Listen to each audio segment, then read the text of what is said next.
La Facultad de Arquitectura, dependiente de la UNAM, les da la más cordial bienvenida a la comunidad de esta escuela, tanto alumnos como docentes que nos acompañan a la conmemoración de los sismos acontecidos en 1985, 2017 y un último que fue el del 2022. Ahorita se van a dar cuenta porque es también el del 2022. Y presento a nuestras máximas autoridades, que imagino que la mayor parte de ustedes la conocen. Al doctor arquitecto Juan Ignacio del Cueto Ruiz Funes, nuestro director.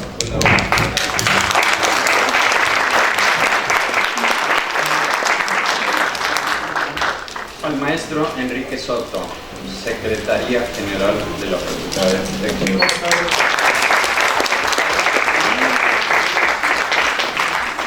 Al arquitecto Emilio Canek Hernández Herrera, coordinador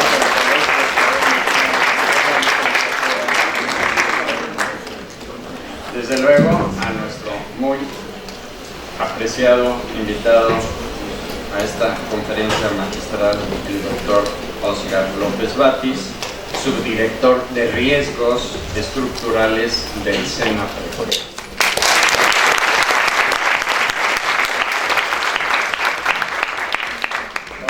Enviamos un saludo muy especial al ingeniero Enrique Guevara Ortiz, que es el director general del CENAPRED, ¿sí? Que nos hizo favor de apoyarnos y nos está haciendo el grandísimo favor de ponernos en contacto con el doctor Óscar López Batis.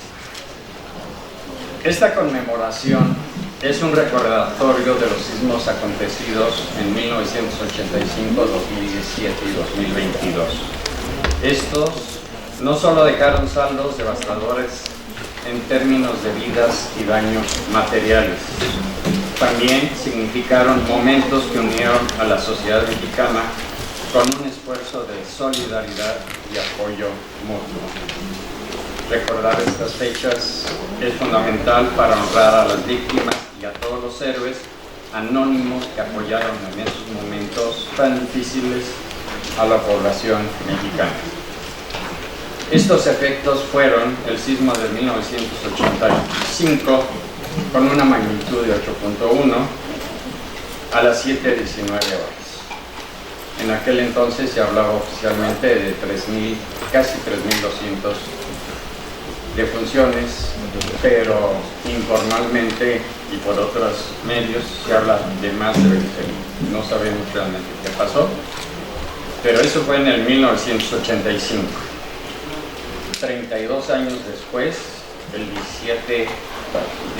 19 de agosto de septiembre, pero del 2017, sucede otro sismo de magnitud 8.2 a las 13:14 horas.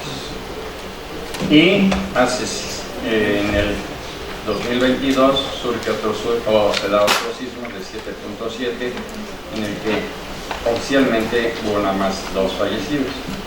Todos coincidentemente el 19 de diciembre, un día como hoy.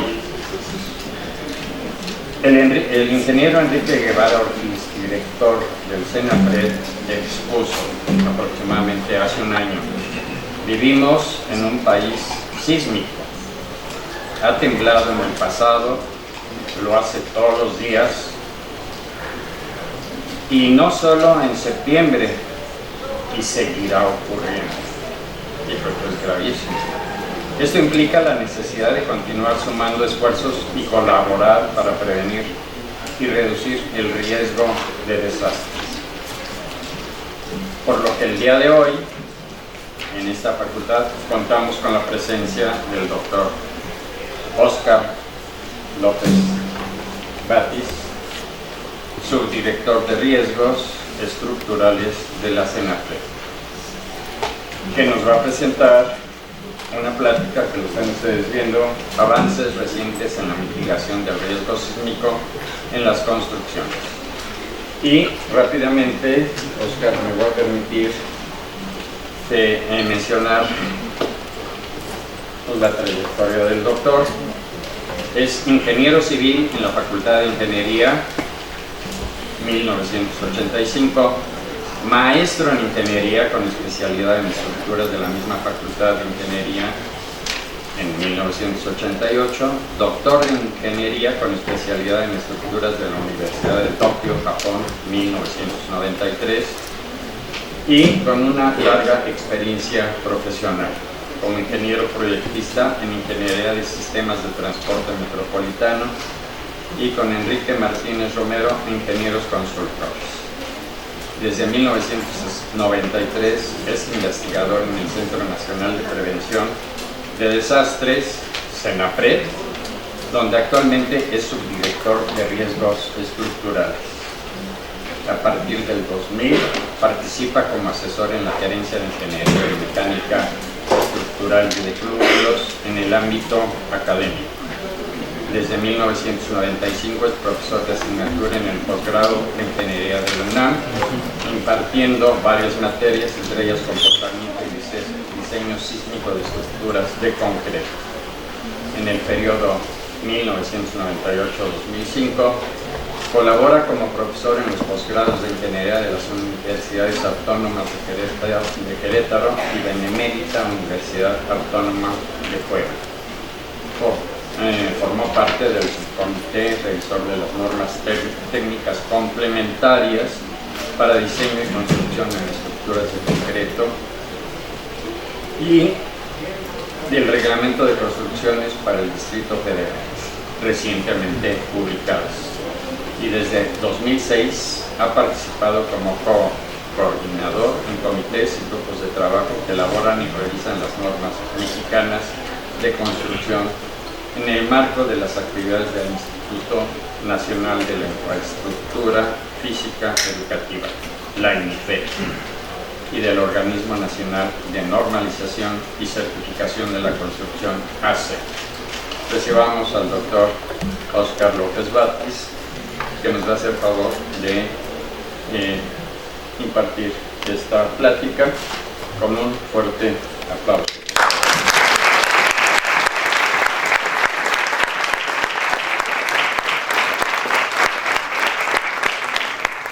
Si nos permite, vamos a pasar a un lugar. Maestro. Sí, gracias. Muy buenas tardes a todas y todos. Bienvenidas y bienvenidos a Laura Enrique del Moral, de la Facultad de Arquitectura de la Universidad Nacional Autónoma de México, en esta ocasión en que, bueno, acabamos hace un par de horas de tener hace 3 horas en realidad, de tener el simulacro, en un día tan señalado como este 19 de septiembre. En 1985 yo estaba terminando la carrera de arquitectura aquí en la facultad y todavía, como no tenía clase de 7, todavía estaba dormido, y fue impresionante aquel sismo que nos cimbró, o sea, porque no teníamos la noción de que algo podía ser tan destructivo.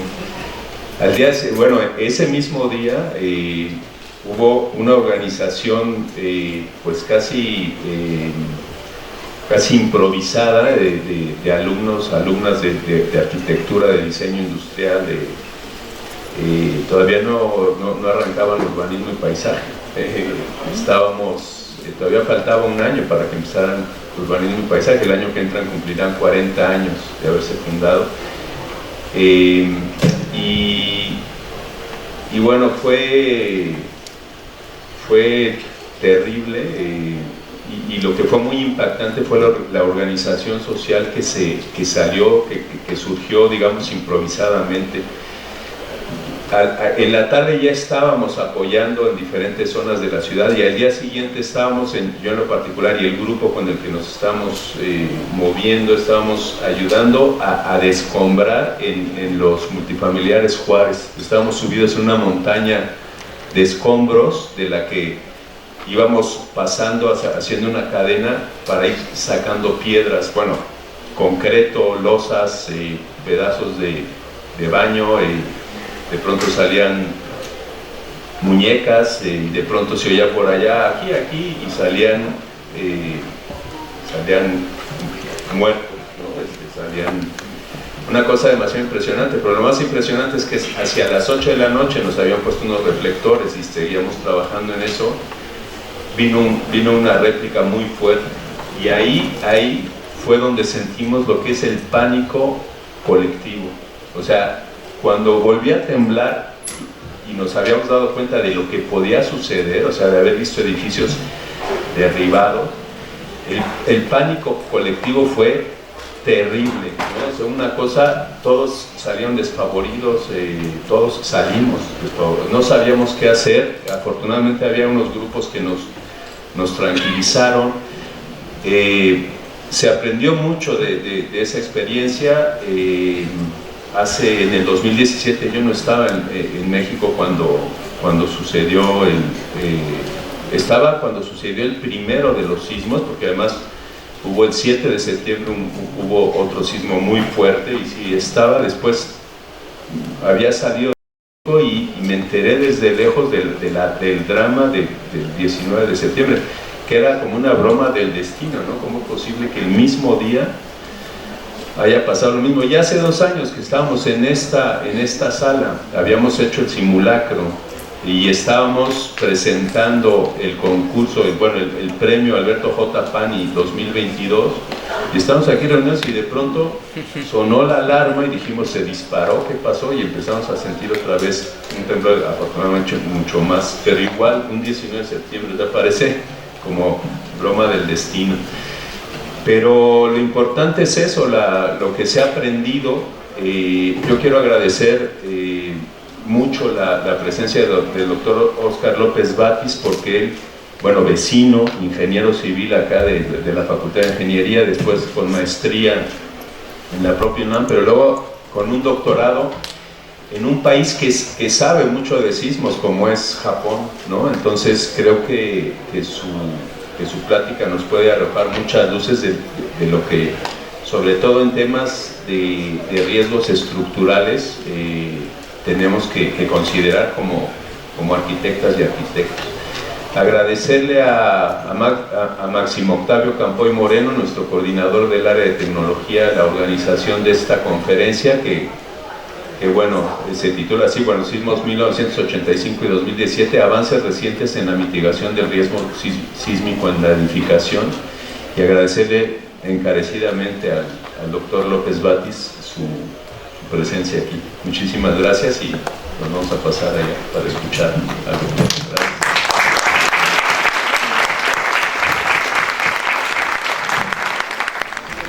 Buenas tardes, muchas gracias por la invitación. Y va a ser una plática, no es una conferencia magistral, ¿no? Ahora a todos se dice magistral, pero en realidad es una plática, como dice ahí el título, avances recientes en la mitigación. Me gustaron los comentarios que hicieron los compañeros profesores, en el sentido de recordar qué sintieron ellos o qué pasó hace casi 40 años y luego hace casi 7 años. ¿Y hace 2? Hace 2 y al rato, ¿no? Sáquese. No, pero es importante que tengamos presente eso, que vivimos en una zona del planeta, en general está vivo, el planeta en general se mueve la corteza terrestre, se mueve la atmósfera, pues tenemos huracanes, por ejemplo, tenemos temblores, tenemos de todo. Y sin más, empezaré a platicar sobre qué es y cómo se conforma el riesgo. El riesgo, desde el punto de vista del SENAPRED o de la Ley General de Protección Civil, es la combinación del peligro. Por ejemplo, la Ciudad de México podríamos decir que es una zona de peligro de mediano a alto en cuanto al sismo. Acapulco, o la zona del Pacífico mexicano, es una zona de muy alto peligrosismo. Y Yucatán es una zona de muy bajo peligrosismo. En realidad sería difícil decir que hay zonas asísmicas. Algún día, en algún momento, todas las partes del planeta se van a mover, pero hay unas zonas que están más movidas que otras. Entonces el peligro, desde el punto de vista de sismo. Y voy a hablar principalmente de sismo al principio porque es la conmemoración de los sismos del el 19 de septiembre. Y luego, ese sismo generará algo en el entorno construido. Ese entorno construido puede ser vulnerable o no. Depende de qué, pues de todos nosotros y los vecinos, principalmente, los arquitectos y los ingenieros. Haremos el entorno construido de modo que pueda soportar o pueda ser suficientemente competente para los niveles de peligro por sismo, por viento, por tsunami, por lo que quieran. A los que se vayan a preguntar. Entonces esas capacidades de las edificaciones, de las obras que nosotros elaboremos, construyamos, la capacidad para soportar las demandas o las fuerzas que nos va a generar la naturaleza, es lo que define su más o menos vulnerabilidad. Y finalmente es el costo de la misma. Si yo tengo una estructura muy costosa y muy vulnerable, en una zona de gran peligro sísmico, lo más probable es que se dañe, entonces haya grandes pérdidas económicas. Esa conjunción me genera algo que podríamos definir como gran riesgo. Si yo no le meto la parte económica, y además meto porcentaje de daño esperado en la obra, en la edificación, en la infraestructura, estaríamos hablando de susceptibilidad de daño. Bueno, ese es el concepto de riesgo. Entonces, finalmente tenemos fenómenos naturales o antrópicos, pero me voy a centrar en los naturales, y tenemos edificación que potencialmente vulnerable, que se puede dañar. Sobre eso va a centrarse la plática. Y la idea es de que no se dañe porque una de las prioridades que tenemos como arquitectos e ingenieros es la preservación de la vida, solventar necesidades sociales, tomando en cuenta que la vida debe de preservarse. Mantener la vida es lo primero. ¿Cuáles son las herramientas básicas para la mitigación de riesgos? Sobre ello hablaré, ustedes se imaginarán cuáles son, las principales son la reglamentación y las normatividades, y los objetivos generales, pues ya los dije, la preservación de la vida. Entonces, desde el punto de vista físico y material, lo que buscamos es lograr entornos construidos fuertes y seguros, garantizar la continuidad de los servicios básicos y las acciones de gobierno, lo que le llaman ahora garantizar la gobernanza. Pero al final de cuentas lo que nos interesa es de que tengamos pocos daños y podamos seguir haciendo las actividades sociales y económicas que se hacían antes del fenómeno. Y a eso ahora le llaman resiliencia. Si tenemos una alta resiliencia, significa que inmediatamente después del fenómeno podríamos seguir trabajando, viviendo como lo veníamos haciendo antes del fenómeno. Y desde el punto de vista humano, o sea, independientemente de que las edificaciones las mantengamos saludables, también es importante ver la reacción y los efectos de los movimientos de nuestras edificaciones, nuestras obras, cuando impacta un sismo, cuando impacta un huracán, los efectos que va a generar en la estabilidad emocional de las personas. Está bien, es importante, ese no es mi tema, pero es un tema que se debe de trabajar. Y desde luego la gobernabilidad. En el 85, como bien decía el arquitecto, hubo una gran cantidad de edificaciones colapsadas, entre ellas unas que jamás debieron ni siquiera dañarse, los hospitales. Y eso en realidad puso en juego la gobernabilidad del país, al menos de la zona central, puso en juego que uno de los edificios más importantes socialmente hablando, los hospitales, colapsaron. Bueno, entrando a algunos casos de aprendizaje, no necesariamente de sismo, este es el caso de Odile. ¿Y por qué traigo este? Bueno, porque ustedes en la literatura o en pláticas, sobre todo en esta temporada, van a escuchar o van a ver mucha información sobre el sismo del 85. Si no, bueno, les recomiendo que se metan a la página del CNAPD, hay muchas pláticas sobre el sismo del 85, fotografías, información. Pero de este hay poco. Este es el huracán Odile que impactó en 2014, si mal no recuerdo, en la península de Baja California. Y un tema interesantísimo es, la península de Baja California no tiene reglamento local, pero ustedes a lo mejor saben que existe un manual de diseño de obras civiles de la Comisión Federal de Electricidad. Y dentro de ese manual de diseño de obras civiles está un capítulo de viento.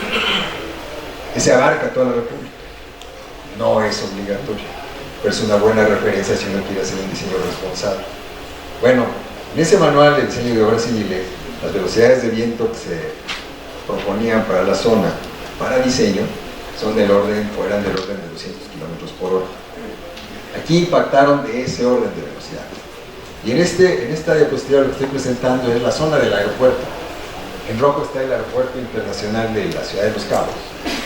En verde es un hotel. Y en azul es una bodega de una cervecería. Por importancia, el más importante es el rojo, el que sigue de menor importancia es el verde, y el menos importante es la bodega de esas cervezas. Entonces, cuando uno diseña estructuralmente una edificación, hay un factor que es el factor de importancia. El factor de importancia incrementa las fuerzas, o nos pide que incrementemos las fuerzas generadas por sismo por viento el 50% más. Entonces este debe haber sido diseñado para el 50% más fuerza que este, ¿no? Y entonces en principio no debería tener problema. Además de eso, hay muchos otros requisitos que se debe cumplir cuando vamos a diseñar una edificación del grupo A, que se llama, el más importante. Estas son las fotos del aeropuerto internacional. Es una estructura interesante, volvieron a ponerlo igual, es otra cosa que llama la atención. Donde hay la techumbre del aeropuerto son las velarias, muy bonitas por cierto, pero con un diseño insuficiente para las velocidades de viento que impactaron ahí. ¿Y qué pasó? Pues, las velarias, la estructura de concreto prefabricado y preesforzado, creo era, se permaneció, pero todo el interior se dañó, todos los contenidos, y pues el aeropuerto sin todas las instalaciones que tiene, funciona. Y eso es vital, el aeropuerto internacional de Los Cabos es vital para darle vida al turismo, que de ahí vive Los Cabos y una buena parte de Baja California Sur. Bueno, pues que viene habilitado al menos un mes, es lo que yo tengo el dato, me parece que más. El siguiente edificio de importancia es el hotel. Entonces, bueno, mal, ¿no? Se dañó aquel, entonces, si se dañó aquel, ¿qué esperábamos de los otros? ¿No? Están despedazados. Pues el hotel no tanto, el hotel perdió la fachada, estuvo inhabilitado por falta de agua nada más, pero en realidad el hotel permaneció, estuvo bien diseñado. En general el viento no hace daño a las edificaciones, salvo en techumbres ligeras. Entonces, no es pecado usar velarias, pero hay que diseñarlas. Es importantísimo diseñarlas. Y el tercero, que es una bodega que es altamente vulnerable a viento, estas estructuras de techos ligeros también, son muy vulnerables, en general son muy vulnerables al viento, pero permanecieron. Curiosamente, esta cervecera tenía un departamento, ya la vendieron, tenía un departamento de ingeniería, y ese departamento de ingeniería hizo un muy buen trabajo y ahí está. La edificación que pudiera haberse aceptado daño, es esta, y sin embargo, que permaneció. ¿Por qué? Porque en estas otras hubo una mala concepción del diseño estructural y una inadecuada supervisión del proceso de construcción y del mismo diseño. Entonces, voy a un poco decir esto, pero en los casos, en los proyectos, quien lleva el proyecto es el arquitecto y el ingeniero colabora, en los casos es así, colabora con el arquitecto. Entonces, sí es importante que sepan que la supervisión de todo el proceso, desde el diseño hasta la entrega del producto que son estas obras, se debe de llevar cabalmente, cumpliendo cabalmente con todo lo que establece la normatividad y los reglamentos. ¿Y por qué digo eso? Bueno, en esa misma zona, en Odil, vimos problemas de comportamiento en infraestructura urbana, como esta señalización. A lo mejor no lo han visto en la escuela, pero el efecto de viento genera fuerzas sobre las superficies. Aquí hasta arriba hay un letrero, en ese letrero el viento genera una fuerza en esa superficie del letrero y le va a generar un momentote en la base. Pues producto de ese momentote de fuerza con una distancia en la base, pues provocó el pandeo de la base de este poste. Es que se le quería robustecerlo, ¿no? ahí está ya un año después robustecido.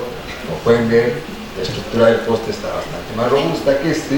Lo pueden ver con los cartabones, ¿no? Hay más cartabones ahí que acá. Todo está muy bien, pero yendo al detalle, pues se alcancen a ver, pues hay 4 tornillos. Esta foto es similar a todos los demás lados. Y de los 4 tornillos, solo uno tiene tuerca. Entonces, a lo mejor estuvo muy bien el diseño, la conceptualización, todo, pero ya al final, a lo mejor las carreras no ganaron, pero eso no nos debe de ganar. Provocó que un error brutal en la supervisión generara esto. Ni siquiera, vamos a pensarnos, ya no tenemos tuercas, pues ¿qué hacemos? Al menos hacer algo, no dejar eso así, porque vuelve a estar igual o más vulnerable como estaba, aunque esté completamente robustecido el poste, ¿no? Entonces, sí me interesa, por eso el cuestionamiento, gestión integral de riesgos y resiliencia.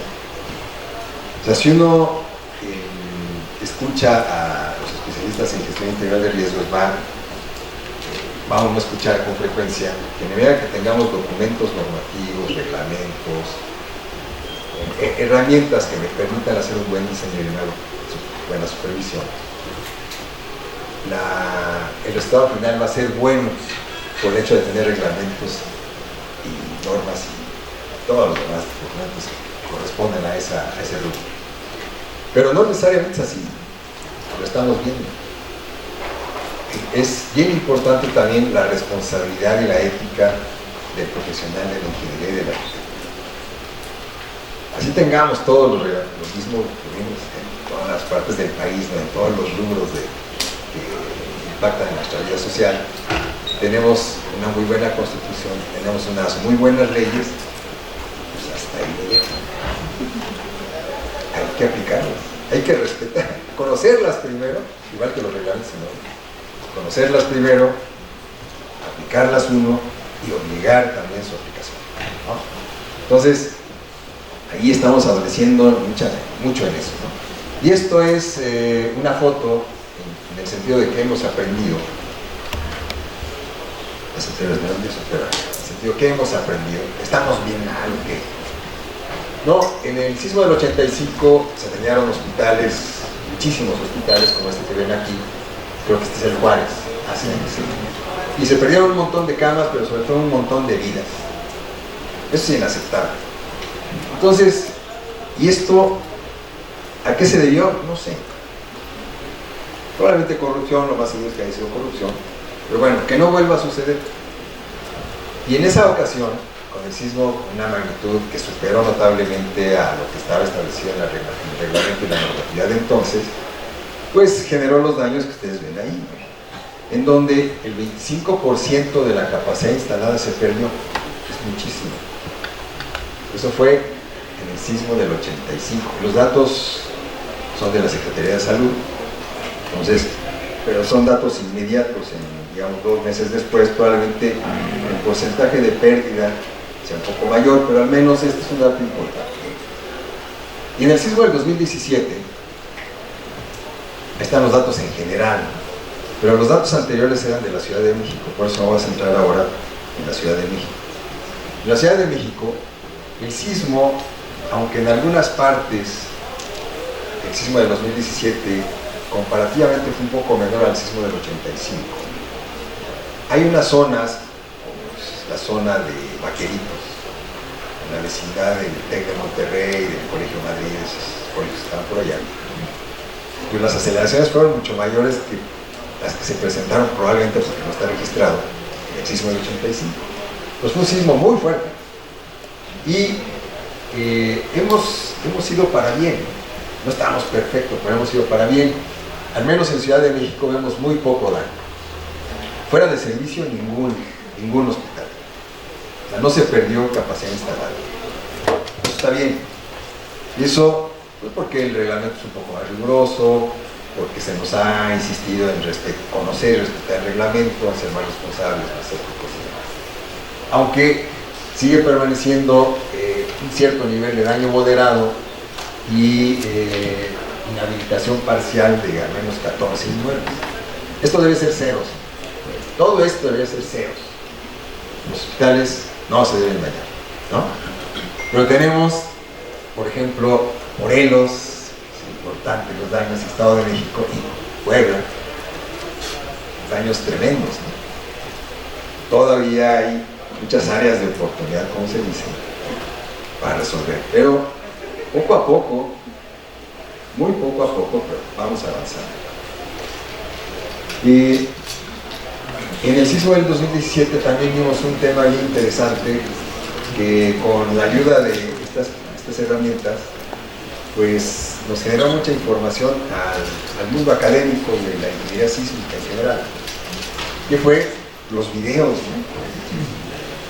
Ahí con aquí debe haber un video así. Este video a lo mejor ustedes lo vieron, ¿no? Entonces,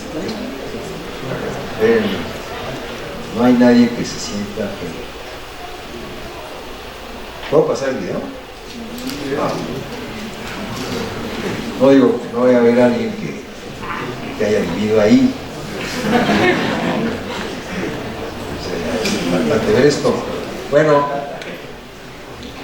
este edificio que al final del sismo, digamos 15 minutos, 20 minutos, media hora después de que terminó el sismo, por el daño que se le generó, colapsa. En este caso en particular, colapsa pocos minutos después del sismo. Pero hay muchos otros casos, no muchos, 3 o 4, cuyos videos no traigo, pero se los puedo enviar al maestro Máximo para que los difunda y ayer para el estudio. Y lo interesante de esto es de que me comentaba hace un momento el profesor que la Facultad de Arquitectura, después del sismo del 2017, al Senapred nos consta porque nos pidieron que diéramos unos cursos aquí rápidos de evaluación de estructuras post-sismo. Y pues todos bien, ya está voluntariado tremendo de la Facultad de Arquitectura, salió a revisar edificación. No está mal, pero hay que hacerlo con muchísimo cuidado. Hay muchos edificios como este que colapsan pocos minutos después de que ocurrió un sismo, pero hay otros que no. Hay otros que están muy vulnerados y que con una réplica podrían colapsar. Entonces, el que uno ande ahí metiéndose y revisando y para tomar una decisión de si es habitable o no, es una tremenda responsabilidad, primero ante los habitantes del edificio y ante la vida propia del mismo que se está metiendo al edificio. ¿Por qué?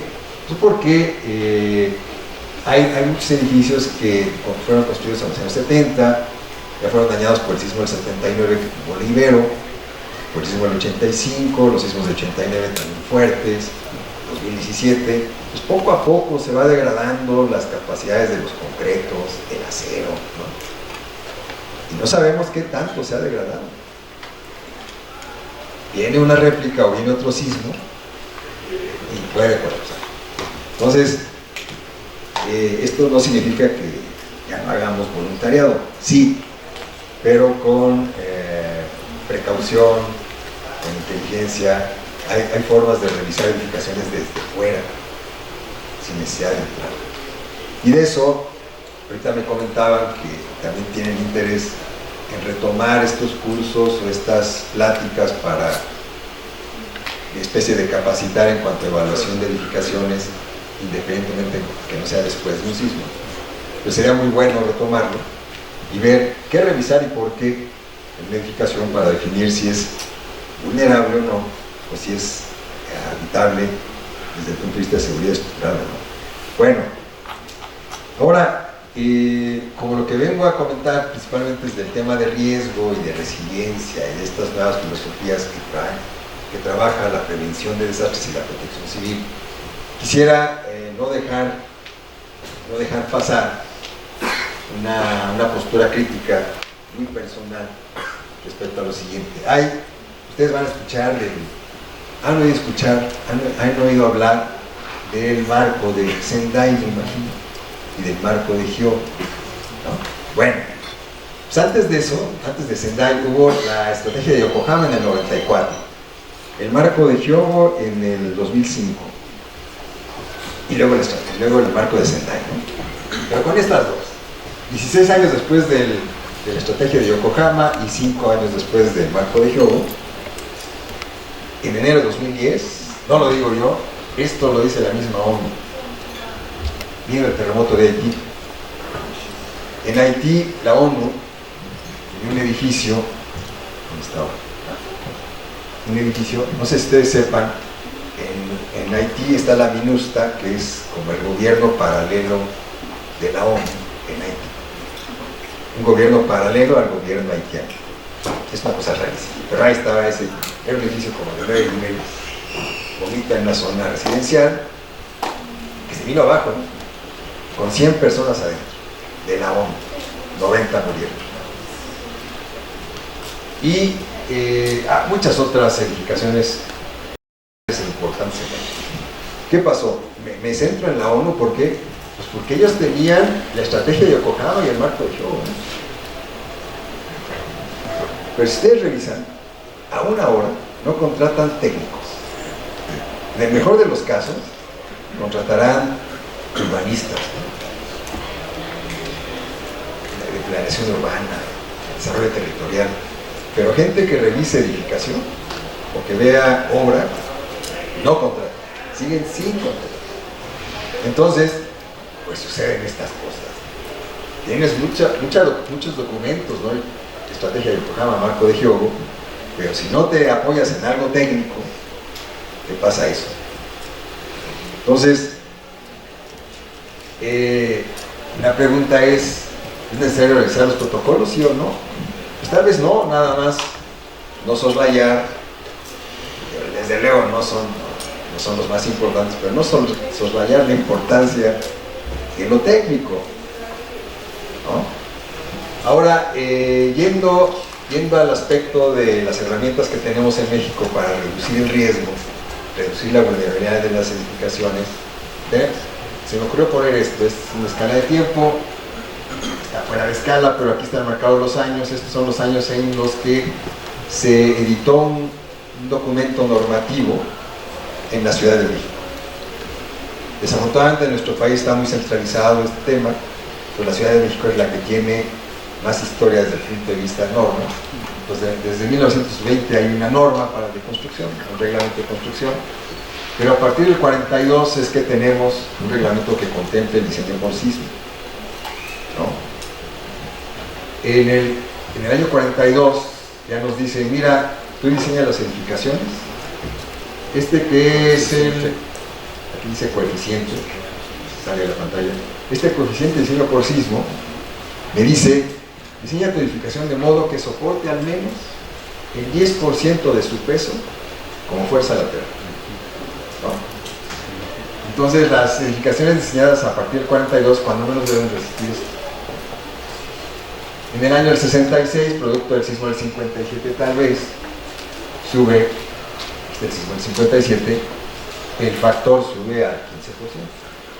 Y así la naturaleza nos va enseñando, ¿no? En el 85 nos da una demostración brutal, todos los coeficientes van subiendo, después del 85 se propone un coeficiente del 40%.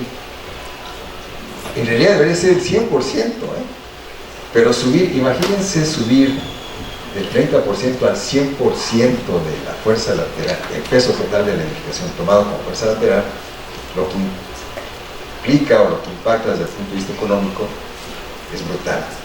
Entonces ahí se tomaron decisiones, bueno, ¿cuál es la probabilidad de excedencia y la probabilidad de falla y la probabilidad de que ocurra un sismo en un cierto periodo? Entraron esos conceptos de probabilidad aplicada a la ingeniería sísmica. Se determinó, por Emilio Rosenbluth y Luis Esteban entre ellos, determinaron que estos son los factores que deberíamos de trabajar, aceptando cierto nivel de daño controlado en las edificaciones. En sus materias de estructuras, a lo mejor les hablan del coeficiente de diseño por sismo y de un factor de comportamiento por sismo o un factor de ductilidad o un factor Q. Ese Q que nos permite reducir las fuerzas, ¿no? Pues aunque el coeficiente se ha incrementado, en en realidad también la puedo reducir aceptando cierto nivel de daño controlado. Pero la pregunta incluso a los ingenieros, ¿cuánto es ese nivel de daño controlado? Una grieta, que el acero fluya o no, que el concreto se aplaste o no, ¿cuánto es? Pues que el acero fluya, ok, ¿y cómo vas a saber que el acero fluyó? Si desde el principio no lo instrumentaste. Aquí no tienen instrumentado su acero de refuerzo. ¿Cuándo fluye? ¿Quién sabe? Bueno, por eso hay procedimientos de evaluación y refuerzo. En función de los patrones de grieta y el ancho de grieta que tengamos, podemos asumir si ese acero ya se hizo fluir o no, ya se hizo incursionar en la frecuencia o no. Bien. Bueno, el caso es que pues, tenemos una evolución. Vean actualmente lo que tenemos en Ciudad de México. Ya tenemos desde el 70% hasta el 100%, más del 100%, ¿no? Dependiendo de la zona. Ustedes dirán, no, pues esto es inconstruible, ¿no? Aquí no estoy tomando en cuenta todavía estos factores de reducción de fuerzas que les digo. Al final, estos factorzotes también se pueden reducir, ¿no? Pero en general nos lleva, como pueden ver aquí, estas son ejemplos de dos columnas de un mismo edificio situado en un mismo sitio, ubicado en un mismo sitio en la Ciudad de México. Esta columna es lo que resultó de diseñarlo con el reglamento del 66 y esta es lo que resultó de diseñarlo con el reglamento del 2004. ¿Cuál es la diferencia? La diferencia está en el conocimiento del peligro sísmico que la naturaleza nos va dando, ¿no? La naturaleza se empieza a manifestar, nos va diciendo, mira, los sismos en realidad son más duros de los que pensabas, ¿no? Entonces tenemos un mayor nivel de peligro sísmico, un mayor nivel de aceleraciones a considerar en el diseño. Y otra, pues, en estos 40 y tantos años, 40 años, el estudio del concreto reforzados tuvo un boom, hubo inversión importante en las universidades, en las instancias de investigación, se estudia el concreto y se identifica que ya ahora cualquier estudiante dice, no, pues eso es lógico, que si el estribado, los anillos laterales, abrazan al concreto del núcleo, ese concreto del núcleo no se va a desmoronar, va a permanecer, y eso le va a dar gran capacidad a la estructura, al concreto, a la columna en este caso, de soportar más fuerza lateral, más desplazamientos laterales. Es bastante más competente esta columna que esta. Entonces, con el mejoramiento o la modificación hacia bien, hacia mejor, de la reglamentación, logramos edificaciones más seguras, ¿no? Este es un ejemplo, esto es a lo que se le llama espectros de respuesta y espectros de diseño. Aquí abajo lo que se ponía era, lo que yo puse es el coeficiente de diseño por sí. Ese coeficiente es esta línea o la línea hasta arriba. Como ven, allá está 1.3 y acá está como 0.30 y feria. Y ese negro, que así medio de comportamiento aleatorio, es la respuesta que se observó en el sismo del 85. Como ven, en la altura, en el sentido, es una medida de la aceleración que se espera en la masa de la estructura. Y por aquella ley de Newton que dice fuerza es igual a expulsión, es directamente proporcional a la masa y a la aceleración que impacta en esa masa. Pues en la medida que tengamos una aceleración muy alta, las fuerzas laterales van a ser muy altas. Igual en la medida que tengamos una gran masa estructural, las fuerzas también van a ser muy altas. Entonces ustedes ya ahora entenderán, con razón le meten poliestireno, ¿no? Lo aligeran las losas, ¿para qué? Pues para tener menos masa. ¿Y eso está bien o está mal? Pues se ha visto que losas aligeradas, se ha estudiado, losas aligeradas son suficientemente competentes para soportar cargas perpendiculares a su plano, para comportarse como diafragmas también un sismo. Entonces, al menos la masa la podemos reducir. Lo que quién sabe si podamos reducir, quién sabe porque hay herramientas, ahorita les voy a mencionar, es esta aceleración que va a estar actuando en esa masa, ¿no? Entonces, esos dos temas son los que con los que estaríamos viviendo desde el punto de vista sísmico. Y desde el punto de vista de viento, traigo estos dos ejemplos. Esta es el Manual de Obras Civiles, esta es la península de Yucatán, el Manual de Obras Civiles del 93, y en Cancún se tendría que diseñar entonces para velocidades de 180 kilómetros por hora. Actualmente son 240 kilómetros por hora.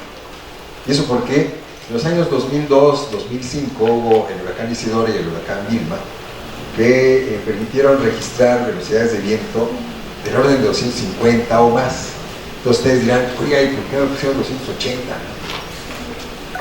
Porque se encarece muchísimo la construcción. No se acepta cierto nivel de daño, ¿no? Ahora, si quisiéramos ser resilientes, pues habría que poner ahí el valor máximo registrado en la historia. 300 kilómetros por hora en la península. Quiero ver si ustedes aceptarían castillos, muros perimetrales, castillos que son columnas, de 30 por 30, con 4 barras al menos del número 6, 3/4 de pulgada. Eso ustedes dirán, no, ¿qué pasó? ¿Qué estamos hablando? Bueno, eso resultaría si diseñamos con velocidades arriba de 250 kilómetros por hora. Barras, ¿no? ¿Y cómo lo reducimos? ¿Y por qué los castillos de las edificaciones en Yucatán pueden ser normales? Bueno, porque tienen techo en concreto. Eso ayuda mucho al comportamiento como monolito de la estructura. Bueno, es un tema que lo voy a tratar muy brevemente. Actualmente se habla mucho de la resiliencia. ¿Qué es eso? Bueno, rápidamente, tengo un edificio que está al 100% de funcionalidad, viene un evento perturbador, se daña y pierde funcionalidad. Pues hay un periodo de pérdida de funcionalidad. Y luego hay un periodo de recuperación de la funcionalidad. La idea es de que tanto este como este sean muy cortos. Bueno, primero que no haya, que no se pierda la funcionalidad. Y la otra es que este tiempo de preparación y el tiempo de recuperación sean muy cortos. En nuestro país, pues, estamos todavía en pañales en estos, ¿no? En los dos. Todavía vemos edificios dañados desde el 85 y desde luego desde el 2017, ¿no? Entonces, ahora también hay otra cosa que debemos de ver, es que no necesariamente podríamos alcanzar, dependiendo de la inversión que hagamos, no necesariamente podemos alcanzar la funcionalidad original. ¿Qué podríamos hacer para evitar esa pérdida de funcionalidad? Bueno, hay un ejemplo que hicimos numéricamente ahí en Senapred, con 3 tipos de edificación. Una edificación que cumple con reglamento, diseño y supervisión, otra que no tiene un diseño sin base reglamentaria, pero fue supervisada en el proceso de construcción. Y otro que no tiene ni apoyo, ni sustento reglamentario, ni supervisión. Es el que está hasta abajo, el rojo. Bueno, empiezan los 3 con 100% de funcionalidad. Ocurre un sismo de servicio. ¿Qué es eso? Un sismo que tiene una frecuencia que es muy frecuente. Cada 5 años, 10 años se va a presentar. Pues ante ese tipo de sismos no debemos tener ningún daño. Debemos de mantener la funcionalidad al 100. Pero una edificación que no fue diseñada adecuadamente ni supervisada, puede perder el 100% de funcionalidad, puede colapsar. Y el tiempo de recuperación, dependiendo de la familia, de las personas o de la instancia que sea dueña de la misma, puede ir desde medio hasta un año en el mejor de los casos. Todo esto es el mejor de los casos. Y la edificación que fue conforme al reglamento y supervisada y demás, mantiene su funcionalidad, esa no tiene fluido. La otra, pues está ahí un intermedio. No me voy a centrar en la que cumple y en la que no cumple. Ya nos recuperamos todos después de, que será 2 años, estamos otra vez las 3 edificaciones muy bien, y viene ahora sí el sismo de diseño. Pues un poco bastante mayor que el de servicio, y pues entonces otra vez esta, la pierdo nuevamente. Si mantengo ese criterio de no, pues el reglamento, el maestro albañil ha construido 100 viviendas y no le ha pasado nada. Él sabe cómo. A lo mejor sí, ¿no? Pero hay que revisar el reglamento. Si lo cumple bien, y luego hay que supervisarlo, lo que hace el maestro. Bien. Entonces, ahí lo que estoy plasmando es, ahora, salud. Pues el daño es bastante más severo, el proceso de remoción de escombros es peor, pues por eso el tiempo de recuperación es mayor, de 1 a 2 años. En el caso de la edificación en el cual no usamos reglamento, pero sí supervisamos, queda en un término intermedio como sucedió con esta acá, estación de servicio. Y en el teórico de los, en el aspecto, con el concepto teórico de los casos, la edificación diseñada conforme a reglamento, supervisada y demás, pues debe tener un pequeño daño, porque es el sismo de diseño. Restitución de vidrios, acabados y demás, con un periodo de recuperación de 1 a 2 meses. Hay muchas edificaciones, ustedes dirán, oye, pero ¿por qué no se cayeron muchas? Porque en realidad estamos, por los procesos naturales comunes del diseño y la construcción, generalmente tenemos una sobreresistencia considerable. Pero no se confíen, no, al fin que el cuate que fue a dar la plática dijo que teníamos una sobreresistencia considerable. No. Lo mejor es pensar que estamos al límite. ¿Y por qué tenemos sobreresistencia considerable? Bueno, porque, por ejemplo, este edificio, ¿cuántas columnas tendremos en este nivel? En este edificio, ¿cuántas columnas hay por planta?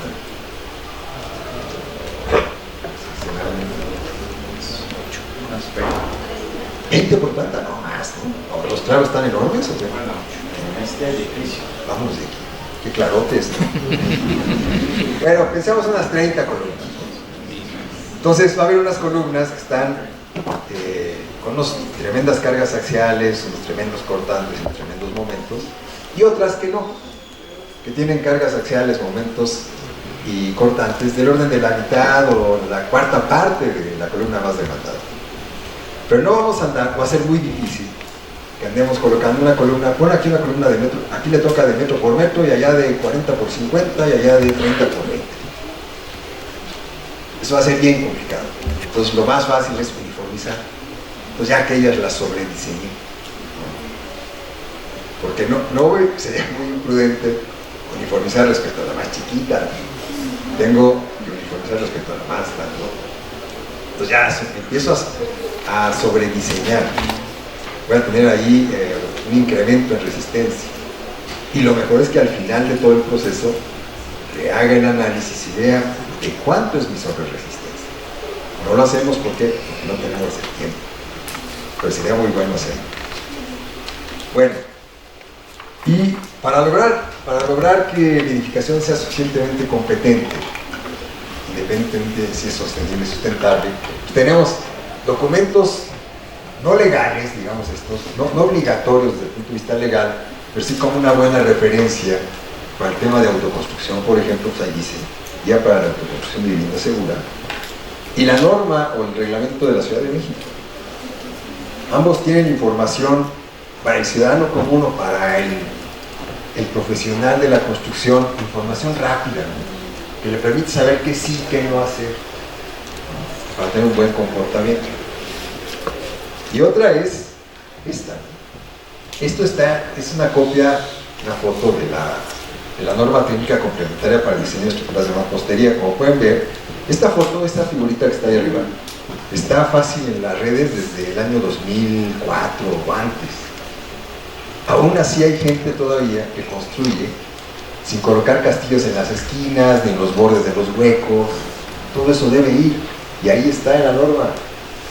Entonces, si los castillos los ponen más chiquitos, más grandes, no sé, pero pónganlo. Ahí está en la norma, es una recomendación de norma, y eso nos va a ayudar a tener buenos comportamientos. Y aún, si no estamos en Ciudad de México, estamos, por ejemplo, en Tepic, Nayarit, donde no hay reglamento, bueno, pues ahí sería muy irresponsable decir, no, pues como no hay reglamento de diseño como se me antoje, no. Nayarit es parte de la costa Pacífico, hay una cierta sismicidad, hay vientos, hay que usar los manuales al menos, ¿no? Referir a los manuales y con base en ello diseñar. Ahora, ya lo mencioné hace rato, ¿es suficiente con reglamentos y normas? No. Con un diseño adecuado, con supervisión y demás, podemos lograr edificaciones estructuralmente seguras. Pero en el caso de hospitales, no basta con eso. O sea, imagínense ustedes que van al Hospital General, es un hospital en Puebla, y llegan y en la mera entrada ven esta grietota, así hecha clarito. Hay una sensación de inseguridad en el usuario, aunque el edificio sea seguro.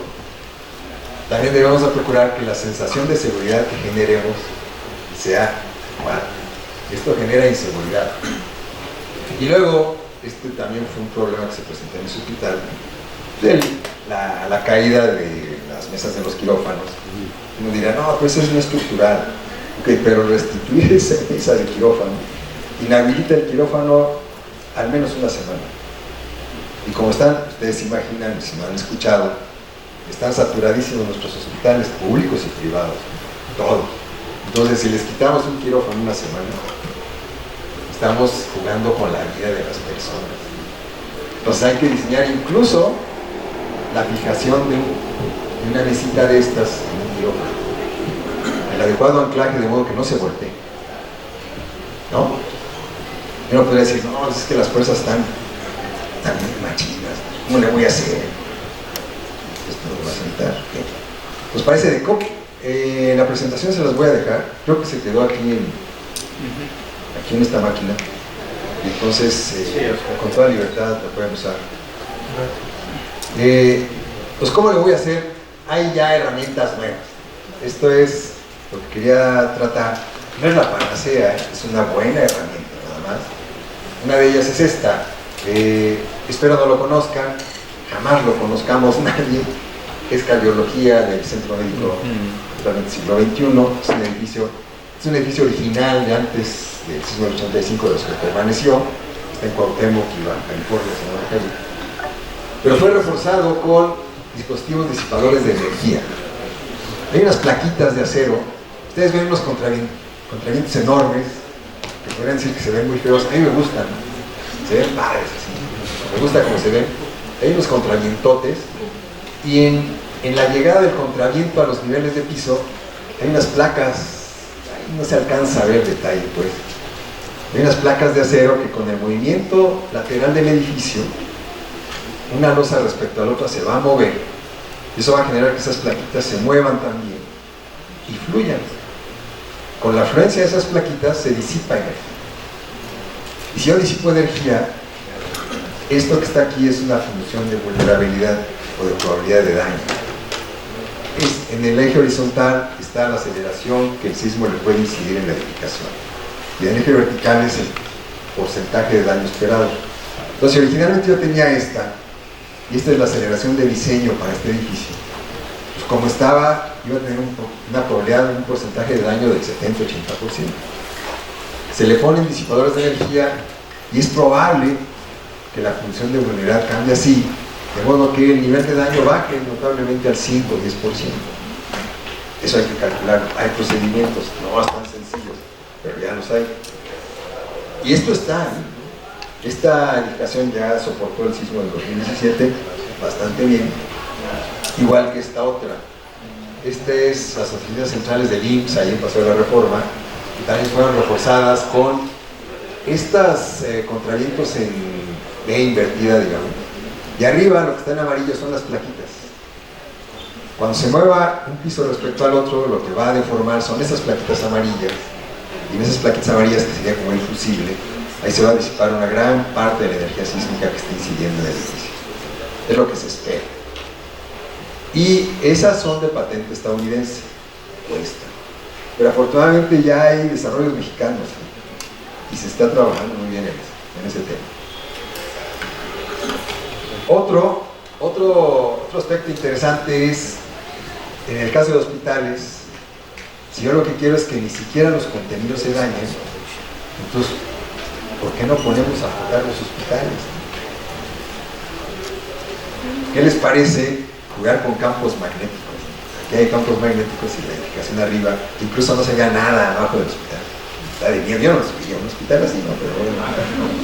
Yo creo que se va a llegar a dar, siempre y cuando podamos mantener la energía que mantiene el campo magnético. De momento que se tiene el campo magnético, bueno, mientras jugamos con aquello del campo magnético, se le ponen una especie de gelatinas muy resistentes verticalmente, de modo que ante el movimiento lateral la gelatina se deforme y le genere muy poco desplazamiento a la edificación. A eso se le llama aislamiento de base. Y esto permite hacer que las aceleraciones sobre la edificación, sobre la masa de la edificación, se reduzcan notablemente, y los contenidos no se dañen. Esto es buenísimo para los hospitales, o puede ser buenísimo para los hospitales, si está bien diseñado, bien construido y bien supervisado. Nada más por su existencia no es suficiente, hay que diseñarlo, construirlo y supervisarlo. Y aquí está un caso, igual, la función de vulnerabilidad pues, también se extiende, de modo que el daño potencial en la edificación se reduce notablemente. Incluso aunque estén medianamente diseñados, pero eso no lo dije. Entonces, así es como se colocan y luego sobre este montan el edificio. Entonces esas cositas que están poniendo ahí son las que se van a absorber gran parte del movimiento, reducen las aceleraciones. Ahí. Y ustedes dirán, ¡ay! ¿A poco sí? Bueno, estos son datos que se obtuvieron en el, no me acuerdo el mes, pero en el año 2011, ustedes saben, hubo un sismo en la parte noreste de Japón, Tohoku, que generó aceleraciones importantísimas. La mayoría de las edificaciones se mantuvieron, pero generó un tsunami que afectó a la planta nuclear de Fukushima. Ese es un tema, ese es otro tema. Ahorita estoy viendo nada más la seguridad, ¿no? En ese sismo, ante ese sismo, estos edificios estaban instrumentados afortunadamente. ¿Y qué se puede ver? Miren, esta es la respuesta o lo que se midió en la... Y eso que está ahí arriba es lo que se midió en la azotea. Entonces en la base se registraron, ahí está, 327 GAL. ¿Qué es GAL? Son centímetros sobre segundo al cuadrado, son unidades de aceleración. Es como el 30% de la gravedad y como el 30, casi 40% de la gravedad, ¿no? De aceleración de la gravedad. Entonces la fuerza lateral que estaba actuando, o que actuaría en la edificación, sería como el 30% del peso total del edificio. Y en la azotea ven que un valor mucho menor, ¿no? No es pero es mucho menor. No se baja a cero. Por allá habrá algún mercader que quiera vender productos, no se baja a cero. Eso no se puede. Notablemente se baja. Y la comparativa es con este otro edificio que no estaba aislado. El anterior estaba aislado de base, este no estaba aislado. Y vean, el orden de las mismas aceleraciones, 300 centímetros por segundo al cuadrado, 300 GALs, pasó a 900. Son aceleraciones enormes. Con el aislamiento se reduce. Y hay unas pruebas, ahí está el video, hay una prueba de una edificación, tipo oficina, también hay, si ustedes buscan en internet es ENIED, o bien E-Defense, E-Defense, así como lo estoy pronunciando, E-Defense, van a ver un montón de videos bien ilustrativos. Ahí está este video de una edificación que fue aislada en la base.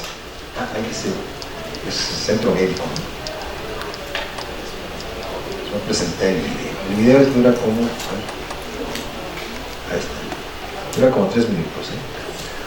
This video shows the result of fixed base structure during Iwanumaru, which is recorded. Bueno, primero están probando.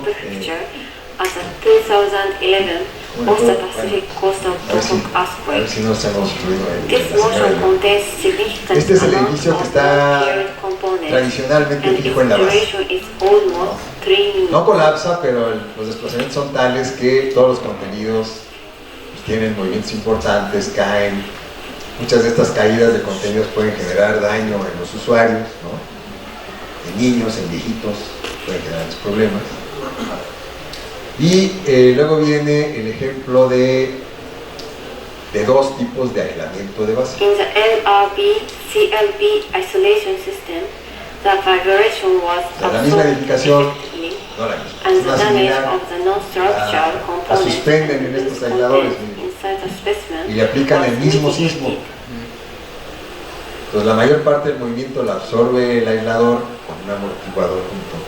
Y vean que los contenidos, su movimiento no baja a cero, pero es notablemente menor.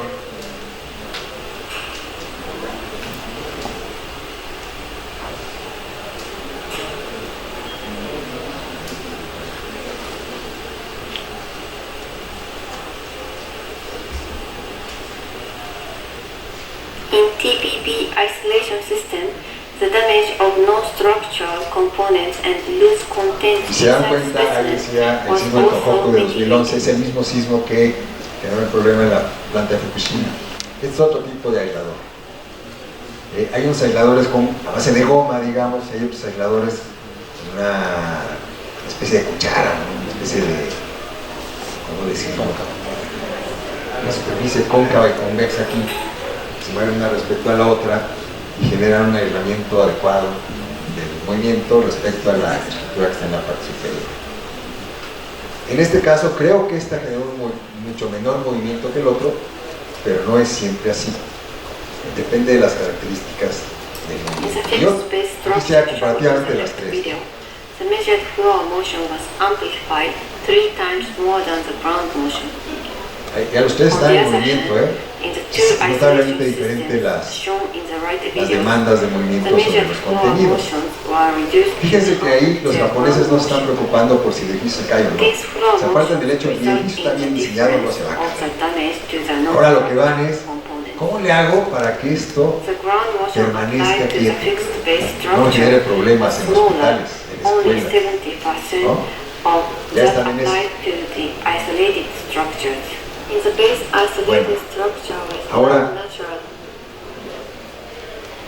solamente es el sismo el que me debe preocupar, ya lo vimos al principio que no, es el caso de un hospital en Veracruz, el cual impacta vientos fuertes, como pueden ver, se cae la fachada. Ustedes dirán, no, pero no le pasó nada, ¿no? Pues esa fachada quién sabe a dónde voló, quién sabe qué puede pasar, ¿no? Entonces, las fachadas luego no las diseñamos, no las revisamos. Hay que diseñarlas, hay que revisarlas, ¿no? Y este es el recordatorio de Otis. Edificaciones costosísimas, me parece que son costosas, tanto la edificación como los departamentos que estaban en ellas, ¿no? Y por el diseño inadecuado o la falta de diseño de todos los elementos de fachada, pues generaron este tipo de daños, podemos ver aquí. O sea, el viento también es un evento natural que puede generar daños importantes, ¿no? Ahora, la metí, vamos para el siguiente. Miren. Cuando uno va a evaluar una edificación, si ustedes revisan, si ustedes se meten en la red y dicen, a ver, ¿cuál sería el procedimiento de evaluación de edificación? Una de las cosas que se les va a decir a los profesores de estructura, les van a decir, lo que debe tener una edificación es que sea regular en planta y en elevación. Ok. Esa está regular en planta y en elevación. ¿Sí? ¿No? Sí. Bueno. No solo eso es suficiente. Esta estructura que está regular en planta y en elevación se somete a una mesa lateral tipo sismo, es una mesa vibradora. Se hizo piso suave, aunque visualmente no es piso suave. ¿Qué es piso suave? Pues que uno de ellos falle y se le forman articulaciones entre todos de las columnas, ¿no? Se suavizó ese piso, ese entrepiso. Pues esto es indeseable. Ustedes dirán, oiga, pero si estaba regular. Bueno, además de, no es obligado, es una recomendación que sea regular. Pero además de eso, el reglamento me pide que yo revise las resistencias de estas zonas, las uniones vía columna, que garantice que las resistencias de las columnas sean notablemente superiores al menos 50% a las de las vigas. ¿Para qué? Para que no falle la columna, ¿no? En la zona de unión. Si no cumplo con eso, que viene en la norma, en todas las normas, me puede pasar esto. Aunque dice regular en planta, en elevación, pero falló algo. Ahora, muchas de las cosas que les presenté de las condiciones de vulnerabilidad famosas, una forma de obtenerlas, probablemente ustedes ya hayan escuchado a Leonardo Flores Corona, un colega del SENAPRED, que se dedica a las mamposterías. Él hizo estas pruebas. La flecha en la parte superior indica un gato que está aplicando fuerza lateral a este muro. Este muro es una parte de una vivienda. ¿Qué hacemos en SENAPRED? Jugamos así. Empezamos a dañar y por ahí hay una grieta Sabemos cuánto le aplicamos de fuerza, cuánto se desplazó la estructura y de qué ancho es la grieta. Seguimos aplicando fuerzas y las grietas crecen en cantidad y en ancho, ¿no? Hasta llevarlo a una aparente inestabilidad. ¿No? Digo aparente porque desde el punto de vista del laboratorio eso sigue siendo competente. ¿Y eso a qué me lleva? A tener una gráfica de fuerza lateral que resiste la estructurita contra desplazamiento. Como ven, en la aparición de la primera grieta estamos en la resistencia máxima. Esa es una grieta ya del orden de más de 2 milímetros. Escandalizaría a cualquiera. Pero a nosotros nos da pauta una grieta de 2 milímetros, de menos de 5 milímetros. Es una grieta que es trabajable todavía, pero se puede reforzar desde el punto de vista técnico. Ahora, que la persona que vivía o que vive en la edificación que haya visto esa grieta y le diga a uno, no, mira, yo te la refuerzo y puedes volver a entrar. No, yo quiero una de concreto, va a decir, no, está bien, hay que respetar, ¿no? Pero son trabajables, incluso esta, la que está ahí arriba, todavía no alcanza a tener una degradación de resistencia de más del 20%. Ya si se degrada más del 20% de la resistencia máxima, esto sí ya sería poco trabajado. Esto es demolible. Entonces, ese tipo de información la obtenemos en el laboratorio. Y aprovecho para invitarlos a los profesores a que busquen visitas guiadas con enfoque de estructura si quieren, y en el laboratorio podemos mostrarles algunas cosas que hemos hecho o cosas que se están haciendo. Pues con base en estas pruebas se hacen funciones de probabilidad como esta,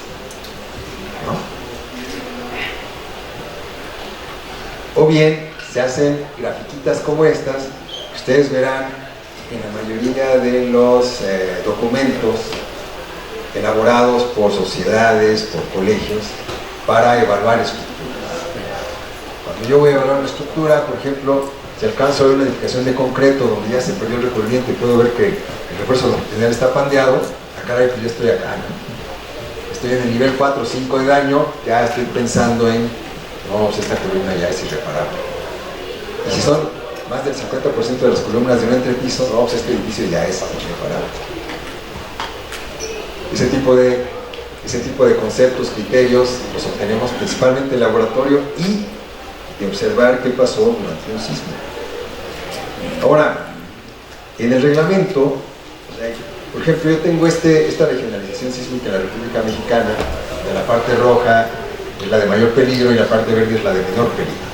Yo quiero construir un edificio igualito, de igual funcionalidad, en la parte norte de Veracruz y aquí en la parte de Guerrero, Oaxaca, para la misma funcionalidad, mismos niveles, misma superficie construida, ¿no? Para la parte de Veracruz, cada columna deberá soportar 30 toneladas. Y para la parte del Pacífico, cada columna debería soportar 130 toneladas. Nada más, eso debo de contemplar. No podría yo decir, a ver, échate un diseño de un edificio tipo, y casualmente se me ocurre, no, pues elígete las fuerzas de la zona C, ¿no? Que son menores que estas. Y lo que resulte lo colocamos en toda la República. Son mis edificios tipo para toda la República, no. En el más conservador de los casos, pues habría que diseñar con esto y replicarlo en toda la República, ¿no? Sería costosísimo. Si quiero ser óptimo, pues tendría que hacer un edificio por zona, ¿no? Para ser congruente con el nivel de peligro sísmico. Y esto es lo que les mencioné hace rato. Pues para el edificio de 30 toneladas, buscaría uno que soporte más, de modo que con las 45 toneladas de fuerza lateral tenga del orden del 10% de daño. Y eso es lo que estaríamos haciendo con diferentes zonas que tienen diferente nivel de peligro sísmico. Pero para eso es importante tener conocimiento del peligro sísmico.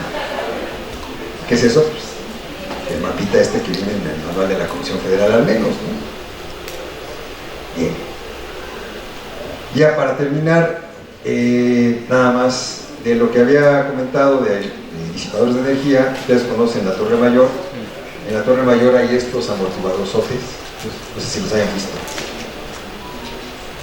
tienen los amortiguadorzotes, y esos, aunque sirven para sismo, originalmente estaban contemplados para viento. Porque este edificio permanentemente, si no tienen eso, permanentemente estaría zarandeándose. Imagínense, saldrían de ahí todos mareados.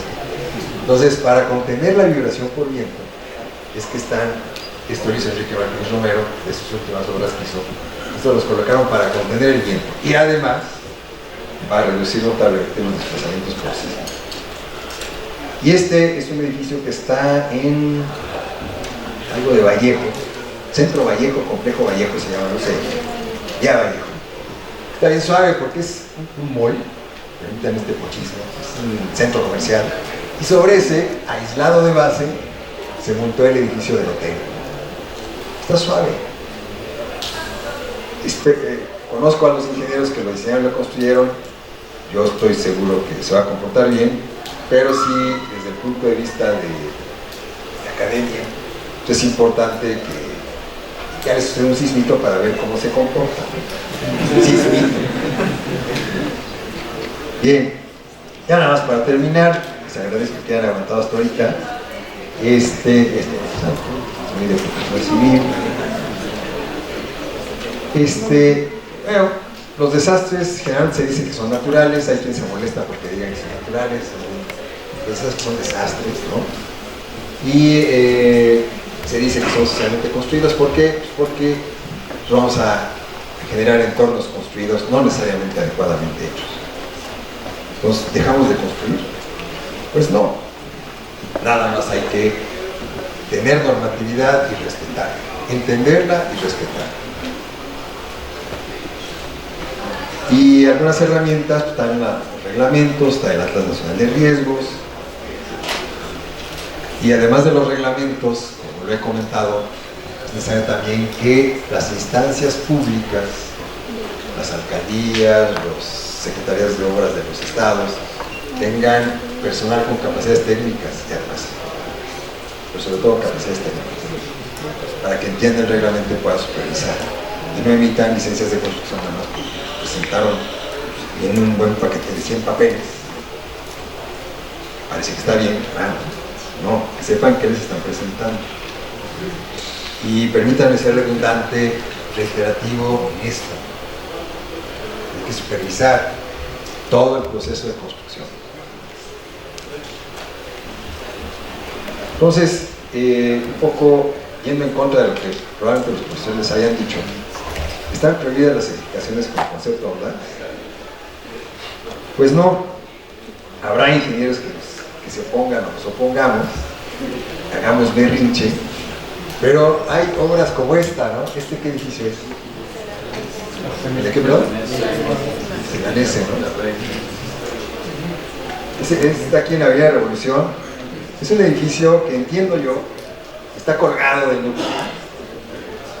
Es como una paleta. Es un péndulo invertido. No es, tiene una irregularidad sota en la base. Estaría, desde el punto de vista del conservadurismo ingenieril a ultranza, estaría prohibido, ¿no? Pero este edificio, a mí me gusta mucho el concepto y la solución estructural está casi perfecta, casi. Ahí está. No le ha pasado nada. Durante los sismos, al menos del 85 y 2017, no tuvo, que yo sepa, no tuvo problemas ni siquiera en contenido. Entonces se puede hacer con buenos diseños y buena supervisión y buena construcción. Y otro es este edificio de la Facultad de Economía, ¿no? Creo que es el posgrado de Economía. Es unas armaduras con un voladote, está padre también, ¿no?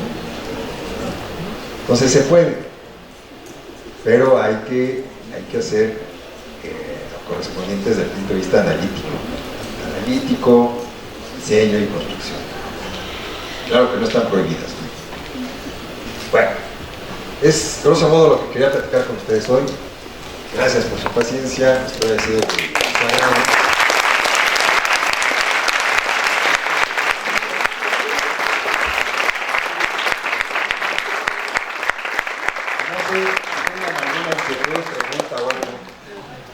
¿Ustedes quieren ir a comer? ¿Ya comieron?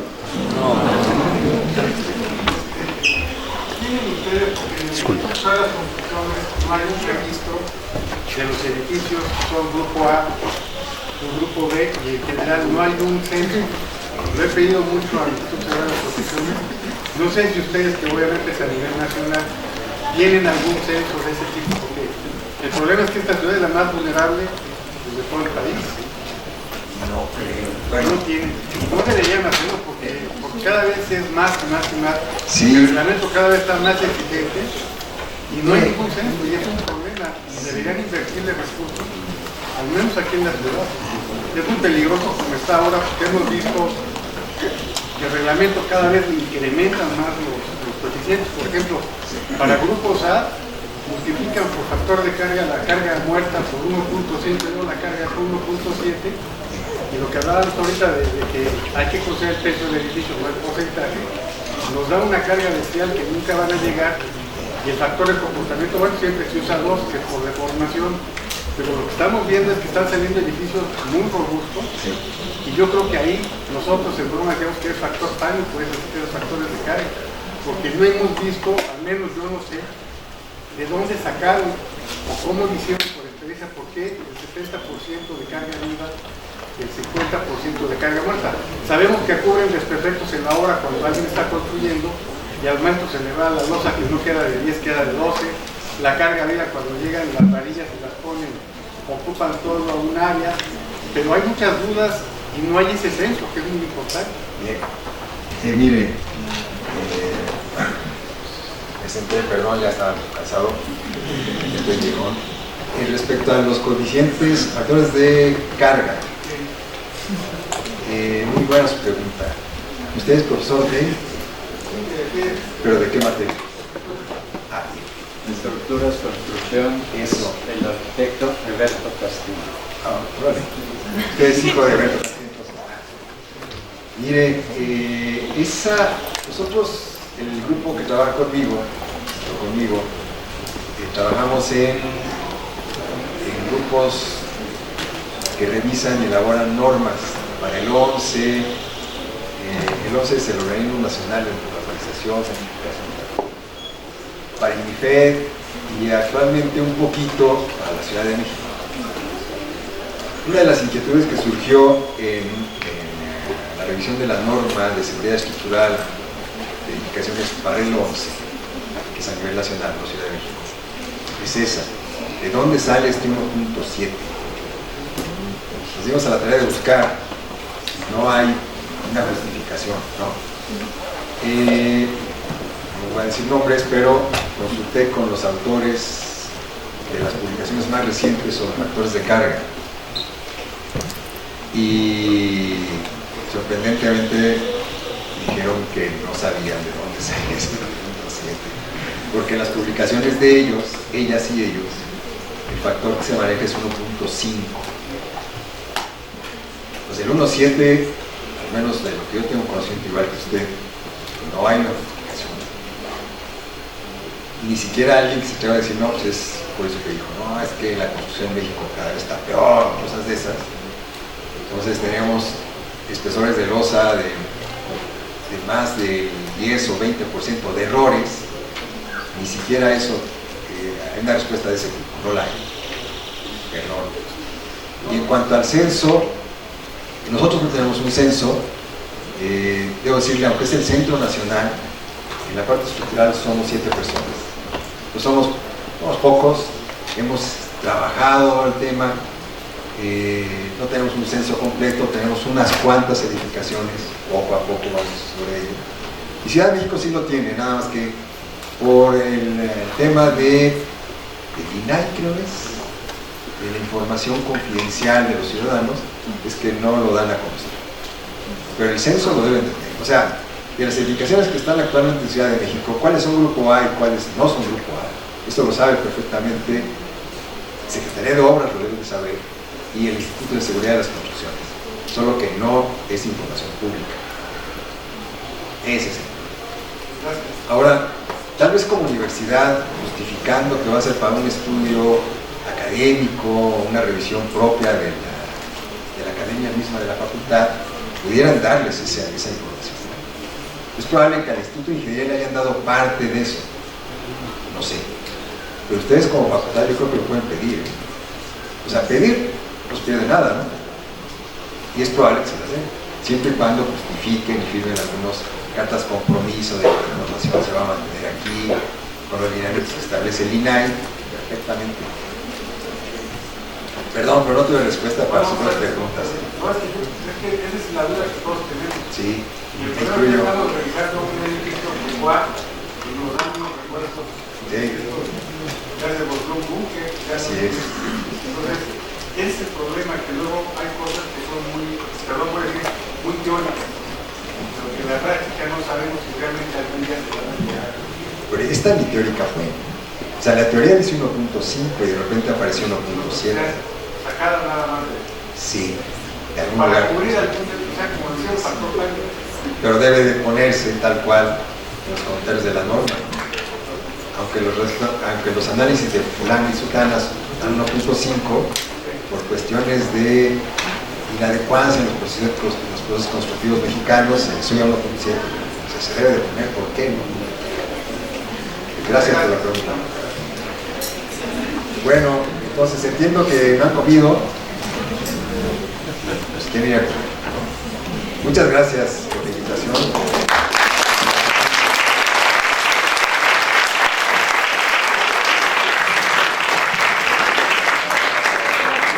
Oscar, la Universidad Nacional Autónoma de México, Facultad de Arquitectura, otorga la presente constancia a Óscar López Bartles, doctor, subdirector de Riesgos Estructurales del Centro Nacional de Prevención de Desastres en APRED, por impartir la conferencia Sismos 1985-2017, avances recientes en la mitigación del riesgo sísmico en la educación, en la Facultad de Arquitectura, es donde lo impartió, firma un servidor, Máximo Octavio Campoy Moreno, coordinador del área de tecnología, y desde luego el doctor arquitecto Juan Ignacio del Cueto Ruiz Punes, director de la Facultad de Arquitectura. Por mi raza hablará el espíritu, Ciudad Universitaria, Ciudad de México, septiembre del 2024. Despidamos y agradecemos a Óscar esta cátedra que para todos yo creo que es bien importante, y con lo que nos dejó dicho, vamos a acudir al CENAPRED a checar cantidad de videos que existen y documentación, y tal vez por ahí nos permitan algunas visitas al CENAPRED. ¿Sí? Un aplauso.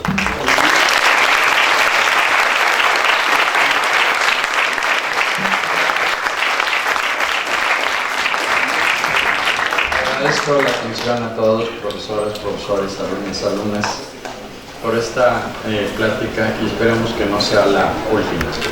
Recuerden que los sismos pueden dar en cualquier momento, por lo tanto, estas prácticas que estamos haciendo de simulacro, tómenlas en serio. En serio. Muchas gracias.